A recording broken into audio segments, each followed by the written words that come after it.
फैजान गिरामी, अब इमाम सज्जाद अलैहिस्सलाम की अजमत, इमाम की इबादत में एक और यहाँ पे मिसाल पेश करना चाहता हूँ इमाम की जिंदगी से।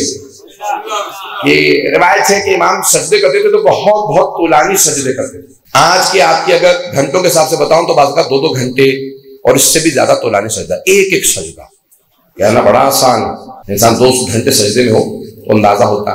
यहाँ तक कि इमाम के पूरे पेशानी पे, हथेलियों पे निशान थे, बहुत तूलानी सजदा। तो एक मरतबा इमाम सजदे में है और आवाज आती है कि अरे मोहम्मद बाकिर कुएं में गिर गए, यानी 5वें इमाम। 4थे इमाम सजदे में अपने हुजरे में सजदे में थे कि अचानक इमाम की ज़ौजा ने, हजरत फातिमा बिनते हसन, इमाम हसन की बेटी है, 4थे इमाम की ज़ौजा, बात पहुंच रही है, यानी इमाम हुसैन की बेटी इमाम सज्जाद की शादी इमाम हसन की बेटी हजरत फातिमा से हुई थी। हर इमाम ने अपनी बेटी का नाम फातिमा जरूर रखने की कोशिश की और खुसूसन इमाम हसन हुसैन ने बेटियों के नाम फातिमा रखे। लेकिन गिरामी एक मरतबा आवाज आई कि मोहम्मद बाकिर कुएं में गिर गए। अब माँ का दिल था तो हजरत फातिमा बिनते हसन फौरन दौड़ती हुई हुजरे में आई जहां 4थे इमाम सजदे में थे, क्योंकि बाहर मजमा जमा हो चुका था और बीबी बहुत ज्यादा पर्देदार थी तो इसलिए मजमे में मर्दों में नहीं गई। बच्चे को बचाने के लिए, अपने बेटे को बचाने के लिए उस हुजरे में आए जहां 4थे इमाम थे और फौरन आके आवाज दी, मेरे सरताज हमारा बेटा कुएं में गिर गया। मौला सजदे में, सजदा तुलानी होता चला जा रहा, रो रो के कहती है मौला हमारा बेटा कुएं में गिर गया। मौला का सजदा तुलानी था।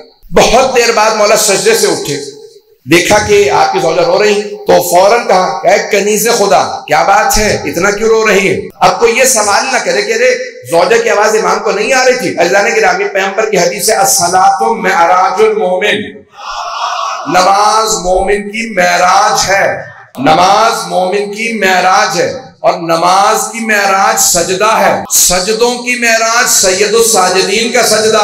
और इमाम सज्जाद जब सजदे में जाते थे तो मेराज पे होते थे, मेराज यहाँ नहीं होती, वहां होती है। अब इमाम है मेराज पे क्योंकि इमाम सजदे में है, तो अब इमाम यहाँ है ही नहीं। इमाम का दुनिया से ताल्लुक मुनक़ता है, अल्लाह से राबता है। सजदे में थे। भाई मैं इसकी ज्यादा वजाहत नहीं कर सकता, अगर कहेंगे तो कल वजाहत कर दूंगा, लेकिन इमाम खुदा के साथ है। अगर कहें तो अभी वजाहत कर दूं, क्योंकि रिस्पॉन्स नहीं आ रहा था इसलिए मैं वजाहत करने पे मजबूर हूँ। ऐसा गिरामी, मौला अमीरुल मोमिनीन मस्जिद नबवी के अंदर नाफिला पढ़ रहे हैं जोहर की, तमाम सहाबा भी नाफिला पढ़ रहे हैं। इतने में फकीर आता दर पे आके कहता है, ऐ मुसलमानों है कोई जो राह खुदा में कुछ अता करे। किसी ने कुछ नहीं दिया, मौला ने भी तवज्जो नहीं की। उसने दोबारा कहा, जब तीसरी मर्तबा कहा तो उसने खुदा को गवाह बनाकर, परवरदिगारा गवाह रहना तेरे घर में आया था, तेरे नमाजियों से मांग रहा था। अब जनाबे अमीर ने उंगली का इशारा किया, जैसे मौला ने उंगली का इशारा किया वो आगे बढ़ा, उसने अंगूठी उतार ली। जब तक नमाजियों को बुला रहा था मौला तवज्जो नहीं कर रहे थे।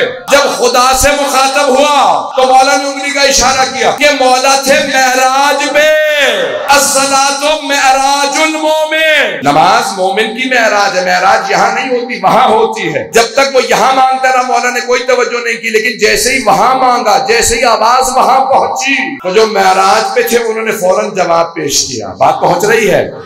तब जनाबे सैयद सज्जाद सजदे में है इसलिए यहाँ से मुनक़ते हैं।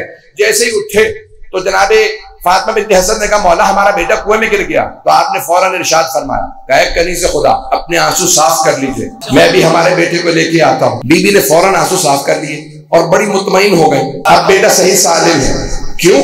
कहा जब इमाम ने जमानत दे दी मैं बेटे को लेके आता हूँ। पता नहीं लोग हैं या नहीं है।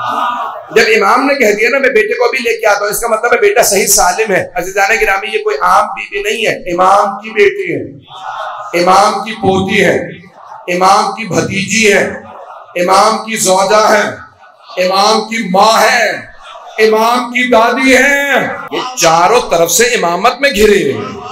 ये हर रिश्ते से इमामत के साथ वाबस्ता पहुंच गए हैं, वजाहत की जरूरत तो नहीं है। तो अज़ाने गिरामी, एक मर्तबा इमाम सज्जाद चले, मैं अपने अंदाज से पेश करूं कैसे चले होंगे इमाम बाक़िर को लेने, इमाम ज़ैनुल आबिदीन अलैहिस्सलाम। मेरा दिल कहता है इमाम ने विलायत की क़बा ओढ़ी होगी, इस्मत की अबाली होगी, इमामत का अमामा रखा होगा, तवल्ला की तस्बीह ली होगी, तबर्रा का डंडा लिया होगा, इमाम ने नालैन से वेतन किए होंगे। जब एक मर्तबा इमाम चले तो लब्बैक की सदाएं आने लगी, सारा मजमा खुद ब खुद रस्से बनाने लगा। कह रहे सैयदुस साजिदीन आ रहे हैं। जैसे इमाम आगे बढ़े एक आदमी ने मजमे में आवाज देके कहा, अरे इतनी देर से आए, बच्चा तो मर चुका होगा। इतनी देर से बच्चा कुएं में गिरा हुआ, सारा मदीना देख रहा था। इमाम कुएं के पास आए, दोनों हाथ बढ़ा के कहा, पानी मेरी अमानत लौटा दे। सारे मदीने ने देखा, कुएं का पानी उभरने लगा। जब पानी उभर के ऊपर आया तो सबने देखा इमाम बाकिर पानी के अंदर नहीं थे, पानी के ऊपर बैठे हुए थे। मतलब चौथे इमाम ने आगोश बढ़ाई, पांचवें इमाम आगोश में आए, गोद में लिया, चलने लगे। अब एक आदमी ने हिम्मत करके सवाल किया, का फर्जंद रसूल, क्या मैं पूछ सकता हूं आपको कोई घबराहट नहीं थी, बेटा कुएं में गिर गया? इमाम ने कहा नहीं, कोई घबराहट नहीं। कहा वो तो आपका चेहरा भी बता रहा है, बड़े मुतमईन है, पूछ सकता हूं क्यों नहीं घबराए थे? सुनेंगे हजरा? कहा मौला क्यों नहीं घबराए जब बेटा गिर गया? कहा जब मैंने उसके सजदे में खयानत नहीं की तो वो मेरी अमानत में कैसे खयानत कर सकता?